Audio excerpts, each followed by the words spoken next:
Hello everyone, and a very warm welcome to our webinar today. A very good morning from the south of England.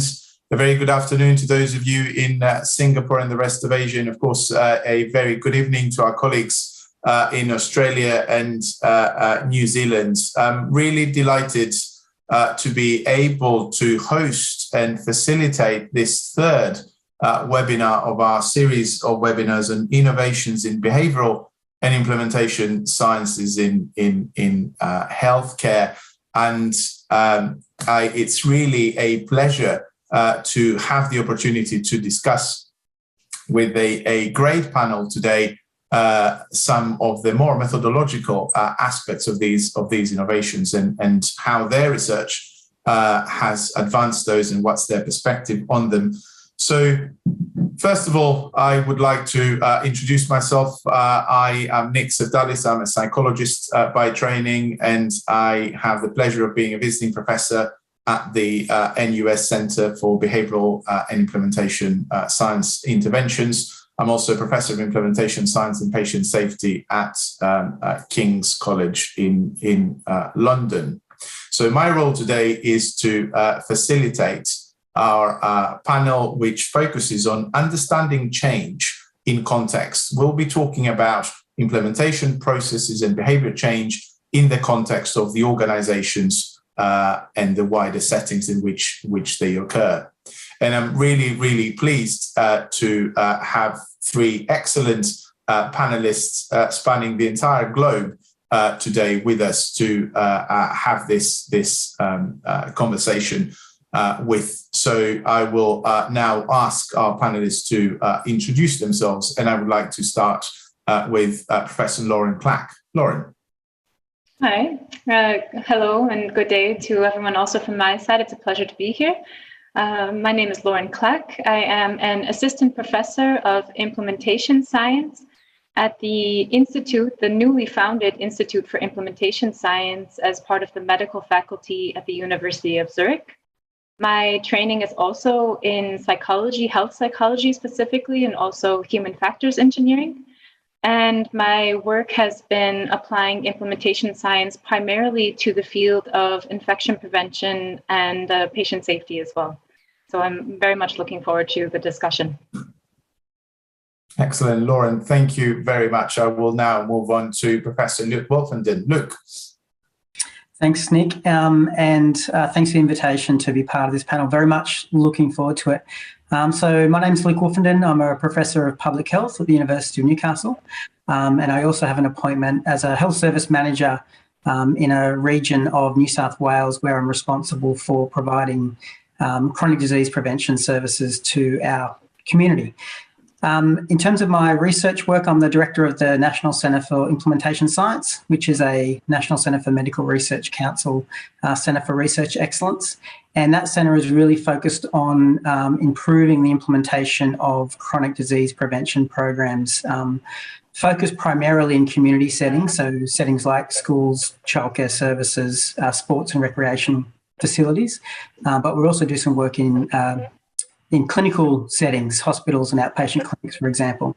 The work that I do is primarily trial-based or involves a lot of evidence synthesis.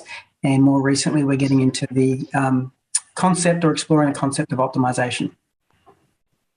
Excellent, Luke. Thank you very much. And finally, I'll get to one of our own really at the National University of Singapore, Professor Tai E Shyong. Well, thanks for this, Nick, and thanks for inviting me. I'm the odd one in the group, I think. I'm an endocrinologist, and my research is actually in genetic epidemiology, primarily doing large-scale human genetic studies to identify novel therapeutic targets for diabetes. But I did serve for a couple of years as head of endocrinology, and while I was there, realized that human behavior has a lot to do with the treatment and prevention of diabetes. I've been primarily focused on things that motivate human behavior on the patient side of things, but I think we're going to talk a little bit more about sort of the organizational side of the house. And it turns out that that people in healthcare institutions are human beings too. Absolutely, and it's really, thank you very much for that, E Shyong, and I would most certainly say you're not the odd one out. We're looking at implementation and behavior change in the context of health, preventive interventions and delivery of healthcare, evidence interventions and improvements. So we're working at the interface of human organizational behavior and clinical science. So before we get started, a couple of things in terms of how the next sort of 55 minutes or so will run for our audience. So you will see at the bottom of your screen, there is a Q&A function. That's a question and answer function in Zoom. Please do use that function as we go through our discussion to add your reflections or your questions for our speakers. So the idea is that we'll spend the first 40 or 45 minutes of this of the time that we have today in going through some of the aspects of implementation behavior change that we have thought about covering, but obviously we really want to interact with the almost 200 participants that we have the pleasure of hosting today. So guys, please do come in with your thoughts, your questions and comments based on your experience in your studies, and we'll put those to our expert panel for comment in the last 10 minutes or so of this webinar. You will have noticed also that the webinar is being recorded. This is something that we need to do for the purposes of sharing and disseminating these events. So if you're not comfortable with that, I'm afraid I would the only option that we have at this point is to ask you to leave this webinar. I'm really sorry we cannot do otherwise, but I'm very much hoping that you will all stay. Of course, whatever we share is in terms of the audience is fully anonymized. So any other issues that you might have, any technical issues, please, we have a great support and communications team in the background who put an enormous amount of effort for this webinar to be hosted. So please ask them in the chat and they will do their absolute best to help you. Okay, so now without further ado, I think we can actually get into the meat of today, which is really about taking a step back and thinking about how do we understand and how do we assess either or behavioral change or implementation processes in the context of a healthcare organization, or behavioral change in the context of what individual patients or service users might do, or how healthcare providers might shift their behavior to align it with evidence. And the particular focus that we have today is on the research methods, the study designs, and the measurement tools and approaches that we have to sort of start addressing those questions, which I think is fair to say they're somewhat less established, at least as a sort of shared understanding and in a sort of shared scientific conscience within health and clinical sciences compared to the more traditional clinical research methodologies and designs and measures. So how do we evaluate, how do we understand, how do we assess these change processes? This is a pretty broad sort of opening question. And I would like to start with Luke, yourself, if you'd like to offer a first comment to this question. Sure. I mean, I think there's a variety of methods or approaches we can use to identify the factors that might influence, impede or facilitate implementation. We will typically use established kind of quantitative survey-based methods to kind of screen initially for factors amongst those that are responsible for delivering a service or a guideline to ensure that we have a comprehensive assessment of what factors may be associated with implementation. And we typically pair those with qualitative methods, which will follow to, I guess, help us unpack, the discrete things within, the broad survey-based methods that we use to really get a better understanding of what's going on. And importantly, from a researcher's perspective, it's important to actually be on site or have a good understanding and observe the setting it is that you're looking to implement a policy or practice or a guideline in. Often it becomes quite clear when you're on site, how complex and often chaotic the environments are that you're working within, and trying to impose some sense of order and some systematic provision of care consistent with a guideline The reality of doing that really becomes quite clear when you're on site, and can be hidden really behind, the data that you might get from a survey like the theoretical domains framework, which is what we use, or even some of the qualitative methods that you might use. Maybe just offer another thought. One of the greatest challenges I think is identifying not what the potential barriers are, because it's quite easy to get over a dozen barriers come up, but how important are they, and which of those barriers or factors are really driving the change or the improvement that you want to see. And so it's really then an exercise in prioritising or making sense of the data that you've got, and working out, what is the model of change, or the theory, the program theory in my head about how these factors might link together in order to be associated with implementation. And importantly, make sure that you're designing your implementation strategies to target those things that are likely to be of greatest influence. It's always tempting just to pick those barriers that have been thrown up, for which you're well prepared to address, but you may be addressing things that are kind of peripheral to the key drivers of change. Luke, thank you. Quite a few things that you've raised here. So I'll get on to Shyong next. In particular, want to highlight one of the things that you just mentioned, Luke, that the process of implementation, or the process of change, as you said, on site, can be quite chaotic. So I'm keeping that, and a couple of other thoughts then for Lauren. But let's go to Shyong from a clinician's perspective. A comment on the same question and a response to what we've just heard from Luke, please.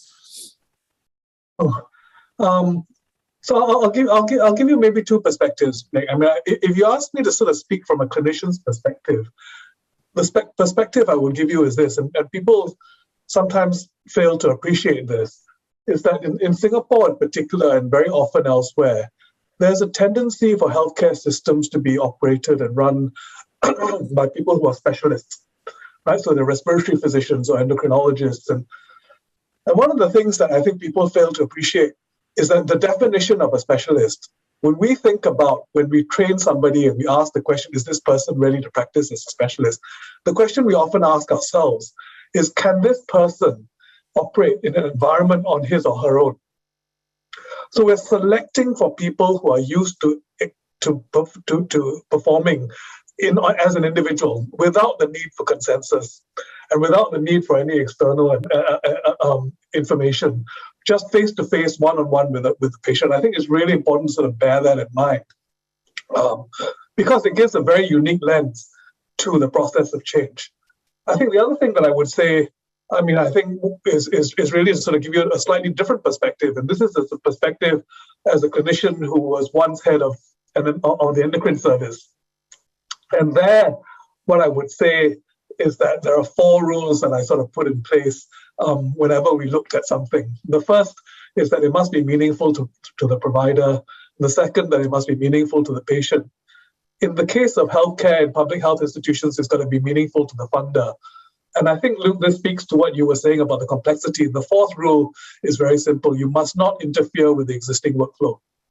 If you turn a clinician's life upside down and result in him not being able to go home and see his dog and his children and his family, you will not bring about any change. So I think to some extent, the kinds of methods you bring then relate to the kinds of questions that you have to ask. If you know what the barriers are, you can begin to sort of quantitate these things and ask questions about how influential they are. But sometimes we don't. And I suppose the caution that I would give people is that sometimes people will tell you what the barrier is, but that's not actually the reason, right? And because people won't say, I just want to go home at 5 o'clock. That's not consistent with the values that a clinician is supposed to exhibit in the hospital system. What they'll say is, this can't work. And sometimes you have to sort of read between the lines. And that's tricky, and it requires a much deeper level of interrogation or sort of questions that we're used to with some that is achievable, in fact, with some of these sort of quantitative surveys.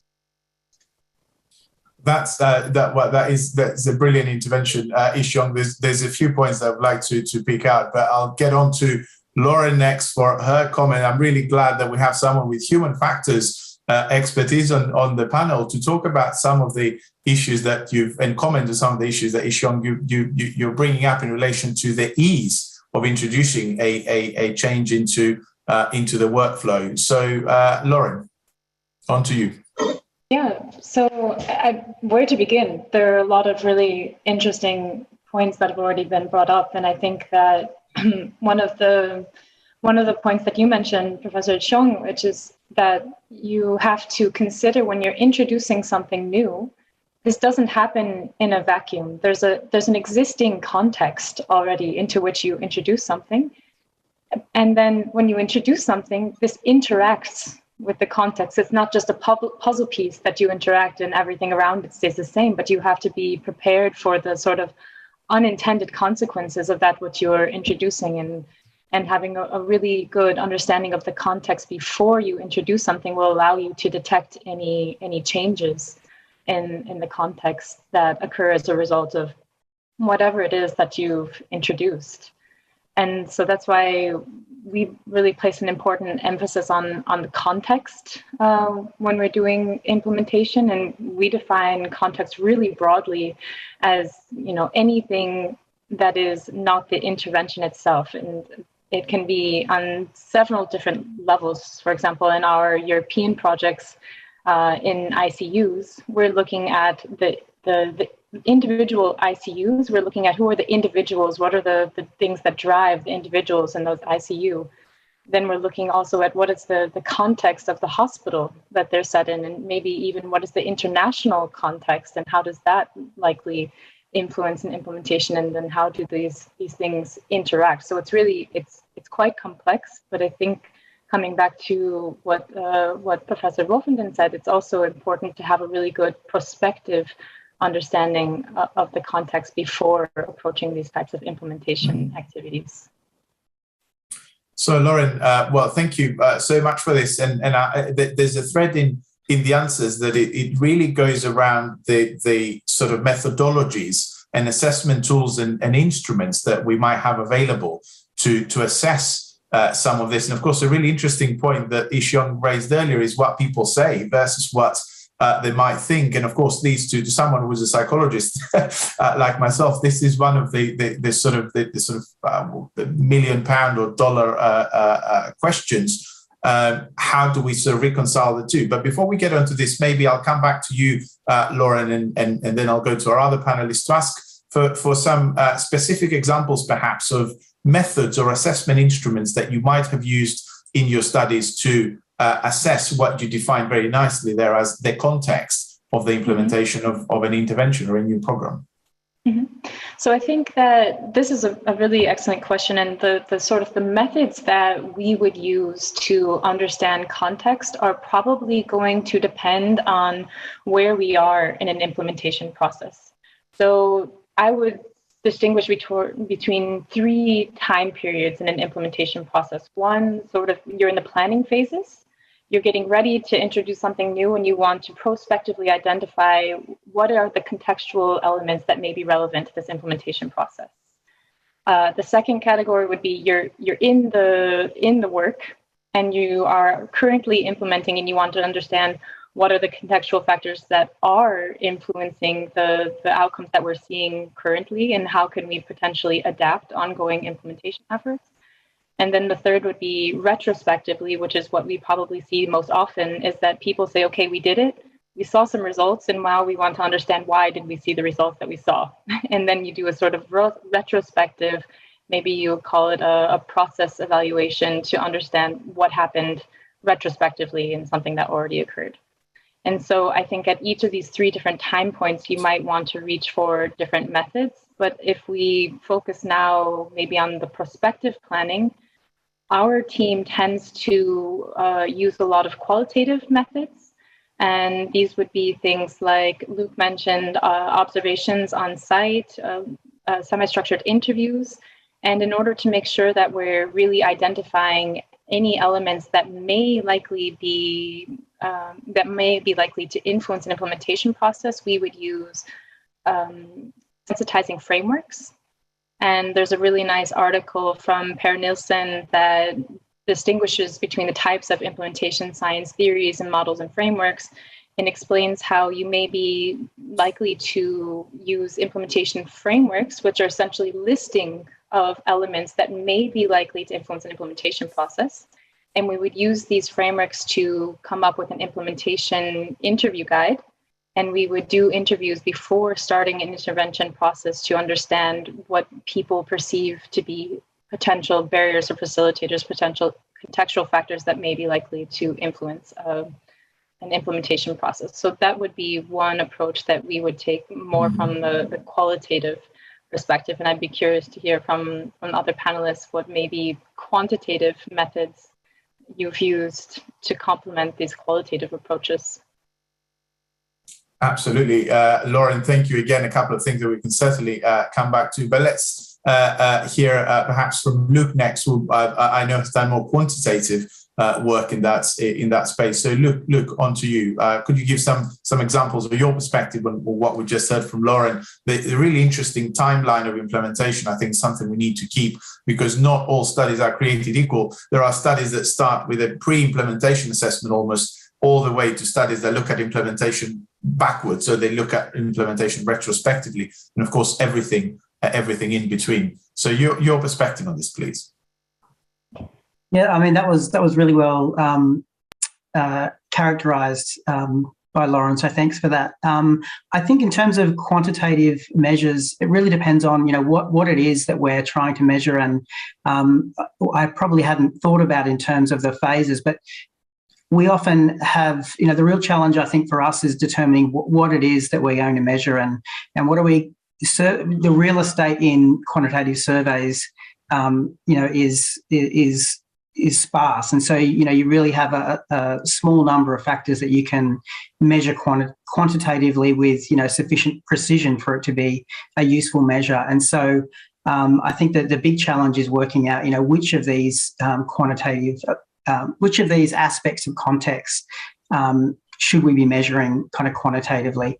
And I think that speaks to the purpose of the measure. What are you using this measure for? Are you looking for a quantitative measure that's sensitive to change, that can help explain the mechanism by which your implementation strategy exerted an effect?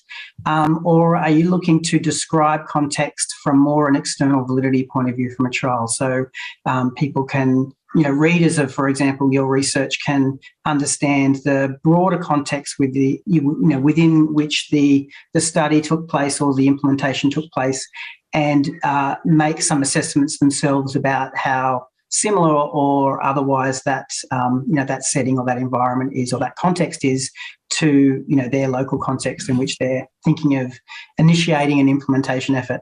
I think probably that one of the most helpful resources from a quantitative perspective is the implementation review project by CERC. I think it's called the Instrument Review Project, by CERC, which is a compilation of a really large number of measures that include assessments of context, and it provides an overview of the psychometric properties of those instruments. And so once you know precisely what it is that you're looking to measure, then that is a tremendous resource for anyone looking to put their hands on a measure and appraising that measure and selecting the measure that's most appropriate to the study that you're doing based on an assessment of its, or an appraisal of its psychometric properties. Luke, thank you.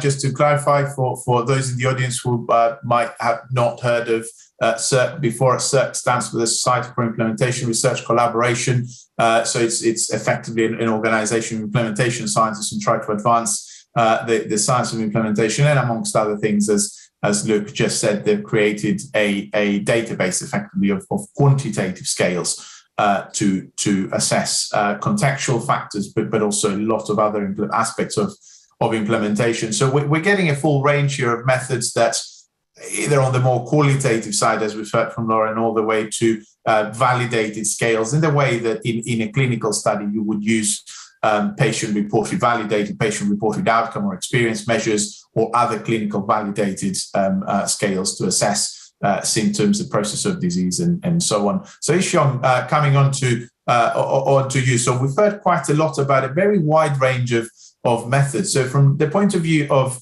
the senior clinical academic setting up such studies, could you give your point of view as to where do you go? How do you choose or select instruments or assessment tools or methods? Or how do you collaborate with people who do that? Effectively, how do we translate all of these theories and methodologies into the context of practically setting up a study in a clinical environment from your point of view? So I think it's helpful. I mean, this may not go down particularly well with this audience, but I think it's helpful not to think about it as setting up a clinical study. I think it's helpful to think about it as what the change that you would like to see happen and how you would make it happen. And what that allows you to do is then to focus on the uncertainties around that process. And I think the selection of method for me becomes very much about what the degree of uncertainty is. So when somebody comes to me and says, "No, I want to do something differently," the question that I often ask is really, how certain are you that what you're going to do will work? And if they're absolutely certain, and if it's cheap and it's easy to implement, we don't do a lot of experimentation, right? You just go and get it done. That's rarely the case. And in general, I think there is some value to having sort of theories as to why some things may work and some things may not work.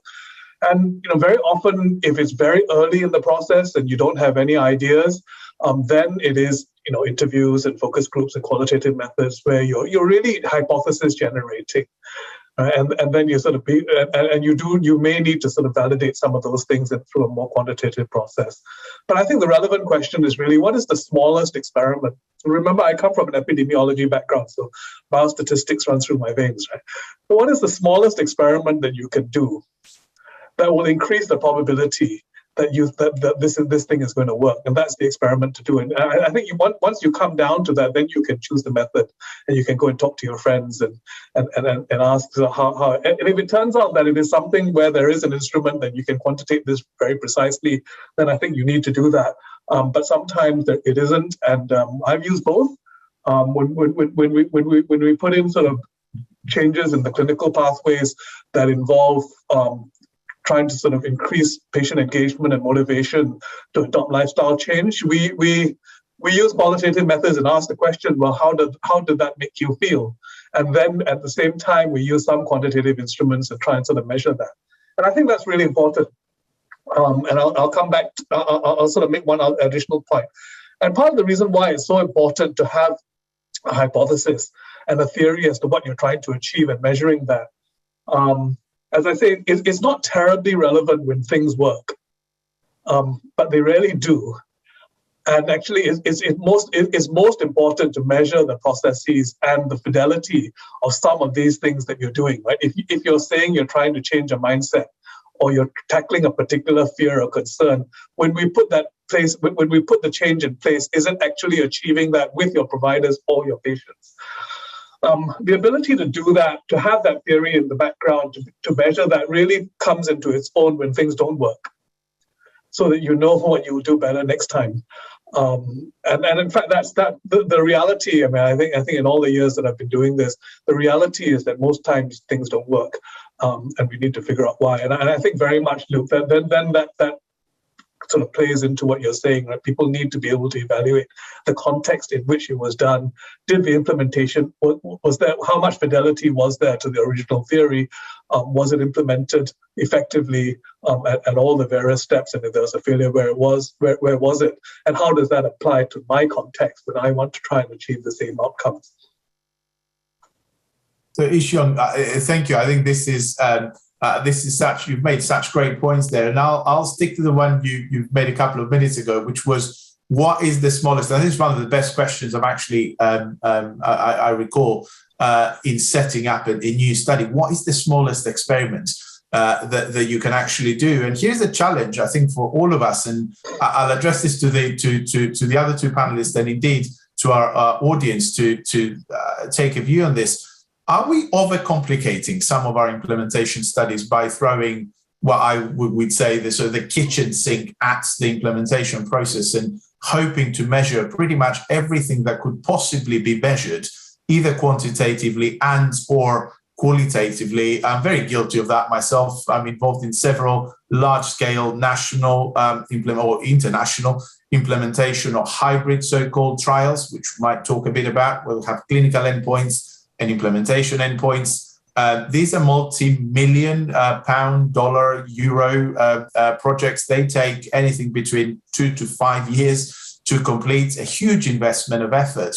And are we actually measuring way too much compared to, taking a more frugal and efficient approach, which is what is the smallest experiment we would need to do to ensure that ultimately implementation is successful? Because we're not, arguably, implementation science is not there, and behavioral science are not there to study the process of implementation or to study the process of behavior change because it's academically interesting, but they're there to do so that we achieve, in the context of health and healthcare, population level health improvement in the delivery of healthcare. So a challenge to all of us to think about. So I'll come to Lauren and then Luke. Are we overcomplicating implementation behavioral science measurements within our studies? That's the exam question. Your thoughts, please. That, I think, is a really excellent question. And I am in a similar position as you, Nick, in that and my research team is involved in a number of these large international European projects, hybrid studies with implementation and effectiveness outcomes.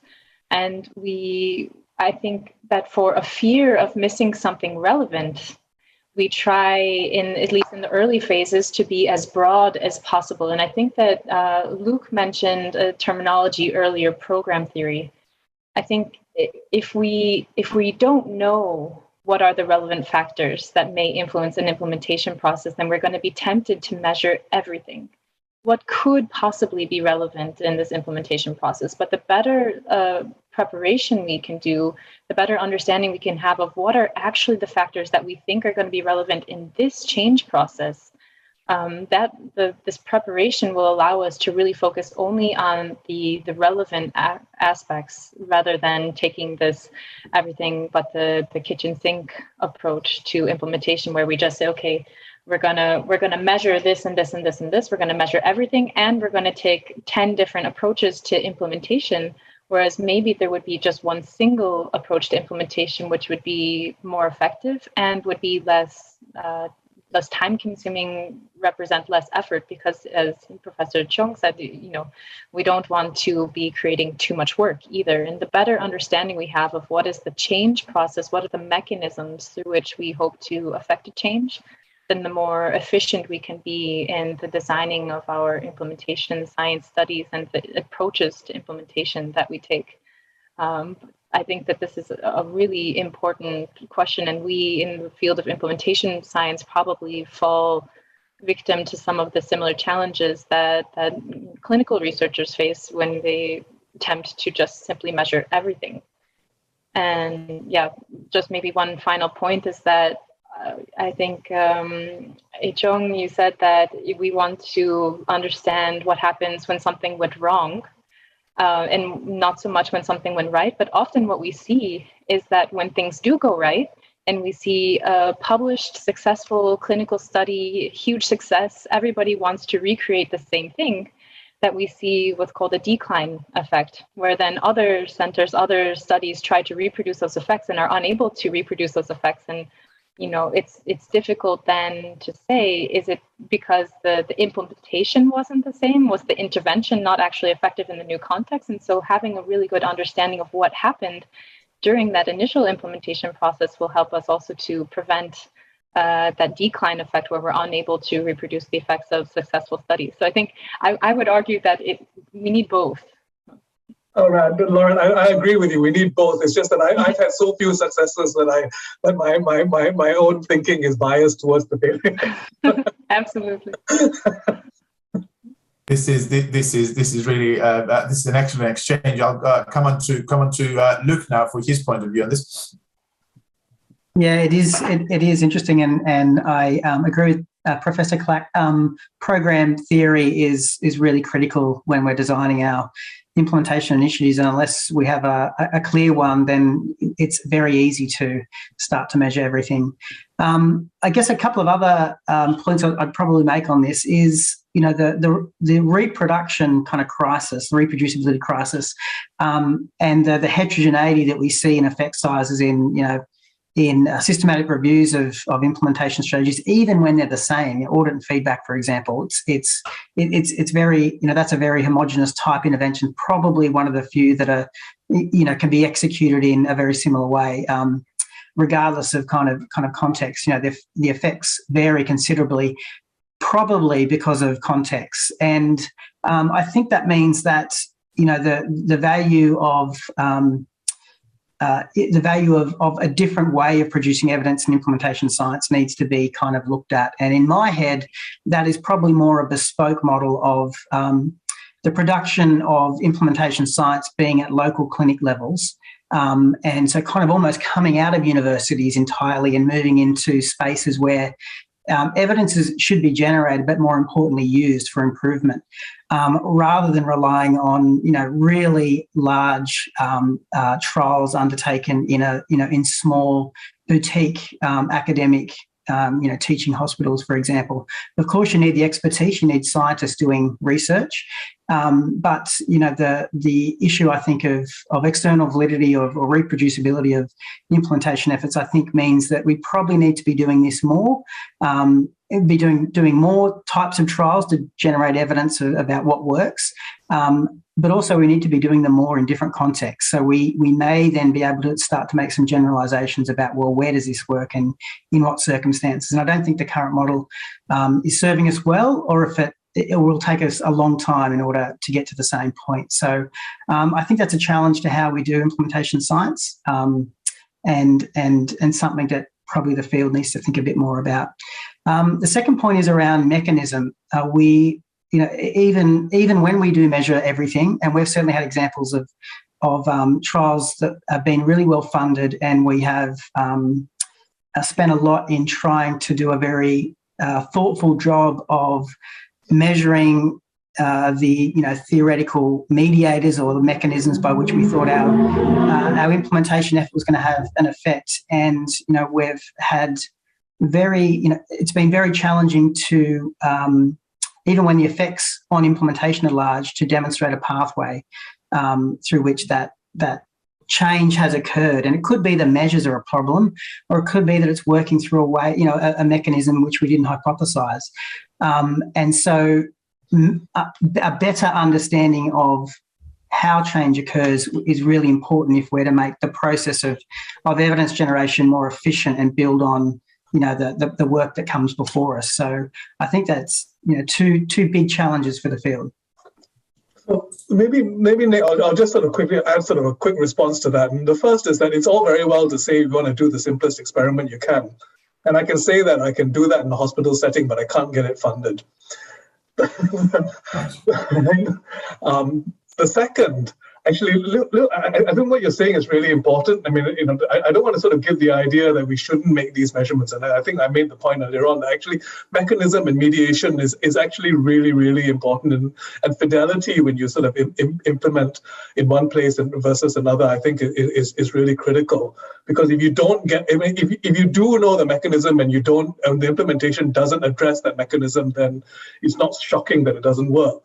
I suppose I had a question for you, because one of the things that we found really interesting is that sometimes when you take a pathway, let's say, that works in one context to another, and very often the change is hard and it requires people to do a lot of work. Have you noticed a tendency for people to cherry pick the bits that are easy, and say that they've now put this pathway in place and it doesn't work, And actually, if you don't have the mechanism and some of these sort of mediation analyses, then you struggle, right? And there's a real risk that this is what happens. And then you get the sort of idea that, oh, actually, that first finding was a false positive, or it's only context specific. But truthfully, what's happened is that people have picked elements that they feel they can implement easily and just implemented those, and they don't address the sort of the core of what the change was about. Well, I hope not. And there's scientific conventions in there to try and mitigate that risk of kind of cherry picking parts of scientific investigations that are kind of end up being spurious or incorrect or invalid. So I hope that's not the case, but perhaps it does exist. And thankfully, we have replication, to try and iron some of those spurious findings out. But I think well-conducted, randomised trials, for example, that uphold good scientific conventions like pre-registration and protocol publication. I guess we should be placing most stock in those types of trials and evidence generated in that way. I wasn't really talking about sort of spurious findings in that sense, Luke. What I was saying is that if somebody reads your trial, and very often these are complex interventions, right? And with multiple things going on, right? And then what they'll do is they'll pick the easy ones. Right? And if we haven't clearly explained which are the bits that work and why they work, they will pick the easy ones. And then they'll say, when we implemented the easy stuff, that the original finding must have been wrong, or it doesn't apply to this context. But truthfully, they haven't done the bit that really counts. Yes, sorry, no, I misunderstood. Yes, I've seen that myself. Instances where a comprehensive implementation effort has really been boiled down to a few things. Training, for example, is a kind of classic one, and the training component of an implementation package is picked up and disseminated. In the absence of other components that are probably more central to the implementation strategy having an effect. Yeah, absolutely. So this is such a wonderful conversation, really, and there's a few highlights for me. One of which is we're talking a lot about mechanism of effect in various sort of various elements of this conversation. And indeed, Luke, I think you mentioned the concept of program theory. So do you want to expand a little bit on this, and perhaps then I'll go to Lauren to ask about how do we reconcile, if we need to reconcile or use jointly, program theory and sort of grander, bigger sort of implementation theory, some of which you mentioned earlier. So, Luke, maybe we'll start with you to talk a bit about program theory and what it is and how it might help identify mechanisms or hypothesize mechanism of effect almost ahead of time before we run a massively complicated study that attempts to measure everything. Sure. I mean, I think put simply, it's really just a precise description of how it is that you think an implementation strategy is going to improve the implementation of a guideline or whatever it is you're looking to improve. And so in order to do that, you need a clear understanding of what the determinants of that implementation or the factors that are associated with both the delivery of an implementation strategy and also improvement in the implementation outcome. And so a good program theory will link both those elements to an effect improvement and will allow you to hypothesize how it is your implementation strategy is going to achieve an effect. They're often developed with the use of specific behavioural theories or implementation frameworks, for example. But importantly, they should also include the input of and the use of tacit knowledge or experience for people who are kind of on-site or in the field who probably have a good understanding of how things work in practice. So good program theory will marry both those things together and come up with a clear specification of the mechanics, I guess, driving the effect that you're looking to see through the delivery of implementation strategies. Excellent. Thank you. Thank you for this. Lauren, on to you for the next part. Yeah. So I think, Luke already touched on it, the fact that really good program theory should incorporate both formal theory, for example, theories of behavior change, implementation science theory, as well as that tacit knowledge, right? This is not just theoretically what we expect, how we expect a change process to occur, but actually people who are involved in doing the work, people who are involved in whatever the behavior change, the implementation process is, their understanding of, in that local context, what are the elements that are likely to be relevant for a change process. And I think something that we see again and again is when we go about selecting implementation approaches or implementation strategies, that we have our favorites. Things like training and education is a sort of a classic implementation strategy. And when we think about that, the goal of education is to increase knowledge. But what we know is that behavior is not a product only of knowledge. Just because you know that what should be done or know what to do doesn't mean that you're actually going to do it. And this is where then other elements that may influence behavior come in, things like what is the social environment, what are the expectations from your peers, how is that likely to influence behavior, what is the physical environment, how is that likely to influence behavior. And so it's really important when you're coming up with this program theory and drawing inspiration also from formal theories, that you have a good understanding of what are the elements, like Luke said, that are likely to influence the behavior. And are you choosing implementation strategies that are going to influence those factors? So often we say that education is necessary but insufficient to change behavior, and you need to consider also other implementation strategies to support the social environment or the physical environment, or what are those other aspects other than knowledge that are likely to influence behavior.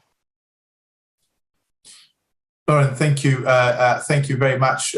We've entered, just in terms of timekeeping, we've entered the last quarter of the hour that we have, and if it wasn't for the timer on my screen, I would have easily lost track of time.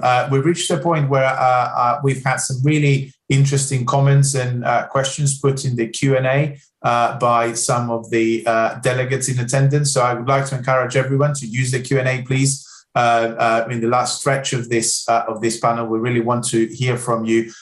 We cannot possibly answer everything or comment on everything, but we'll pick some of the threads that have been already present in our conversation and clearly raised by some of these questions. And there is one in particular by Louise Connell. So thank you, Louise, for your comment on the evaluation of complex interventions effectively becoming a very complex process in itself. And effectively, instead of helping us resolve and shorten and reduce the implementation gap, perhaps it's actually doing quite the opposite. It's just making the process so convoluted and lengthy that we're actually not resolving the issue, but we're adding to the problem. So a couple of really good related questions that you've asked, and perhaps I'll start with E Shyong, if you'd like to comment.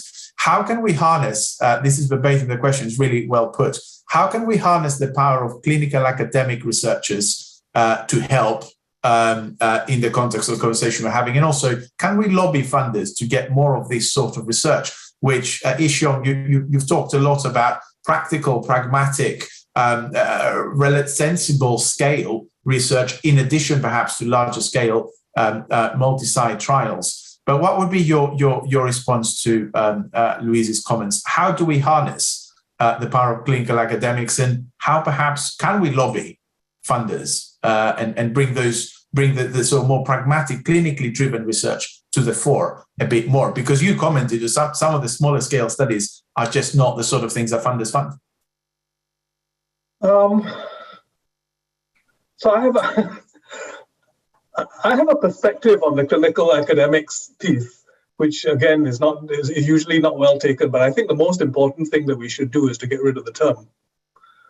I think that differentiating clinical academics as these sort of weird people who do things differently from clinicians, I think, is a major barrier to change, because then it becomes somebody from the outside trying to bring about change.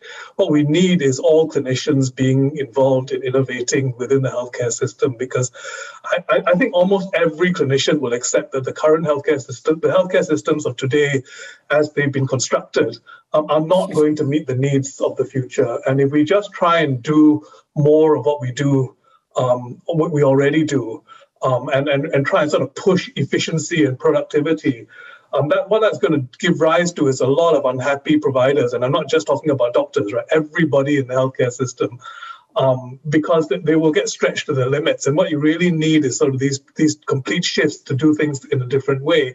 There's a significant amount of sort of resistance to that kind of change. And the more it comes from a clinical academic who isn't really a clinician, I actually think that the bigger the barrier will be. This needs to sort of grow organically and within healthcare systems that are used to making this a cultural norm. So that's my comment on that. I mean, I think the best thing that you can do is when you walk into an academic department and you can't tell who the clinical academics or the clinical scientists are and the clinicians are. When you can't tell that difference, I think then you're on to sort of a winning formula. And the second is that I think at some point we do need to sort of recognize that these things need to be funded, and that actually when we do these small experiments, there is science. That it is science. It's not just operations. And that is really important even when you do these sorts of things.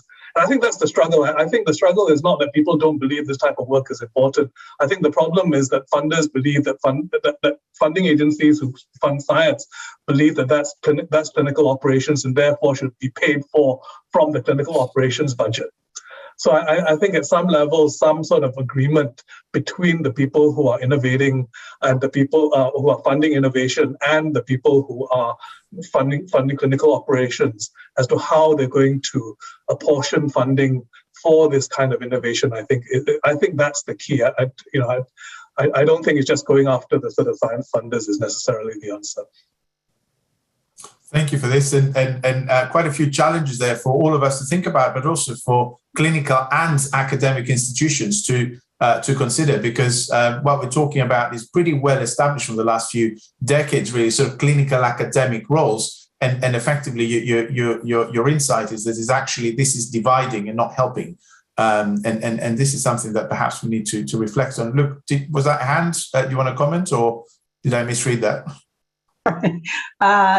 It wasn't, but I'm happy to make a comment. I mean, I think at least in our local health district and my experience with our health service is that clinical academics or at least clinical departments that are research engaged have a strong track record of delivering high quality healthcare, and they do that through accessing external funds or research funds, but they often do that through the resources and infrastructure they have within the health service. And I think we need to start to think of research engagement or undertaking research for the purpose of healthcare improvement, performance, patient outcomes as kind of key to what a good health system looks like. And in fact, learning health systems and the movement towards learning health systems, not just in this country, but internationally, is really predicated on the greater use of data for experimentation and then practice improvement. And so I think this should be a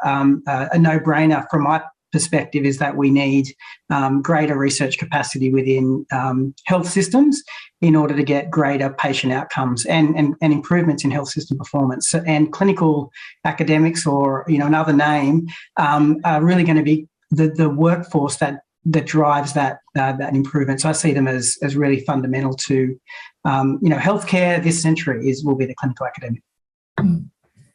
Thank you for this, Luke. There's another question. There's quite a few questions actually. I might come to Lauren with a sort of with a summary of those around implementation strategies, because we spent quite a lot of time talking about strategies and matching those to barriers. So, Lauren, could you describe in practice, how would you select implementation strategies to integrate into an implementation study? How would you do that? And feel free to use an example if you like.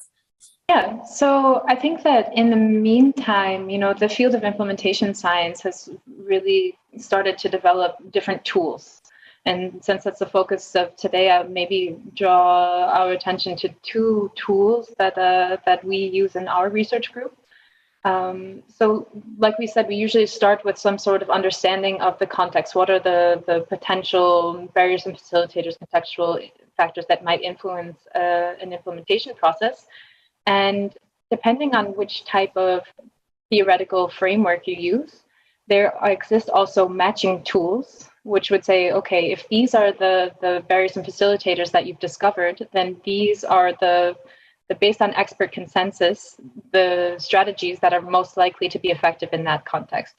And these are guidelines. They're not black and white, and you'll see that the experts themselves have also a lot of different opinions. But it's a starting point for saying, okay, if these are your barriers and facilitators that you've identified, these are potential strategies. And one of those is if you start with the theoretical domains framework from the group of Susan Mickey, which is a really behavior change oriented framework, then there's also a matching of those theoretical domains to intervention functions. That may, intervention function is maybe another way to say implementation strategy. So that's one matching, which is based on this behavior change wheel. So that would be one set of tools, the theoretical domains framework and the behavior change wheel. Another would be if you start with the consolidated framework for implementation research from Laura Damschroeder. Again, a very extensive theoretical framework with many different contextual levels.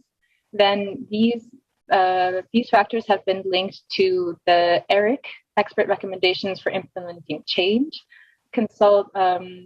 collection of implementation strategies. So that would be another tool that exists matching CIFAR and ERIC implementation determinants and implementation strategies. So those would be sort of two tools, depending on if you have a more individual behavior change approach, then you may look to the behavior change wheel. If you have a more broader look at the outside context, then you may be more interested in looking at the CIFAR framework with the ERIC strategies. Those would be two tools and approaches that we've used in our group. Excellent. Thank you for that. And again, I see there's a lot of practical questions that come through the Q&A, which we can't possibly take them all, not least because we're only a few minutes for concluding this panel. We've come to the end of the allocated time that we had, I'm afraid. I would just, for those who are interested in references, you've heard a lot of theories, so the simplest thing to do, just please do Google the theories or the names that you've heard, and most of those will come up. Most of the implementation science publications are luckily open access publications, so you shouldn't have a paywall in accessing those. The Society for Implementation Research Collaboration, if you go to their website, there you can find the database of the different measurement instruments that Luke was referring to earlier. Also, if you Google Implementation Outcomes Repository, again, this is a new repository that has been published this year, again, with a range of measurement instruments and a psychometric and usability appraisal for each one of those. So the field is clearly developing the direction of these freely available databases, which I hope, in conjunction with the theories that we've heard about, will be of help to you in designing and implementing your studies. So with this, I think we've come to the end of our panel. I would like to take this opportunity to really extend a very heartfelt thanks to all three panelists. Guys, this has been an absolutely brilliant discussion. I think we've touched upon several key topics that the science of implementation in its actual application will need to consider going forward. We could easily spend another hour or two just to tackle each one of those. Thank you very much for your time. A big thank you to the organizing team. As I said, a huge teamwork in the background to make this webinar possible. So because we do take the feedback from our delegates into account in planning future events, please do check the evaluation link, give us some feedback. You'll see it in the chat. Would like to know how you feel, how you experience this webinar, this panel discussion, what we should or could be doing differently in the future. Please do follow us. The BISI social media links, you'll get invites. If you like, you can register for future panels, which we will resume in the next year from March onwards, and I'm already looking forward to those as a delegate myself. So thank you all very much for joining us. That is the conclusion of today's panel. Have a very good rest of day or evening, and I very much hope to see you all at an upcoming BISI webinar. Thank you and goodbye.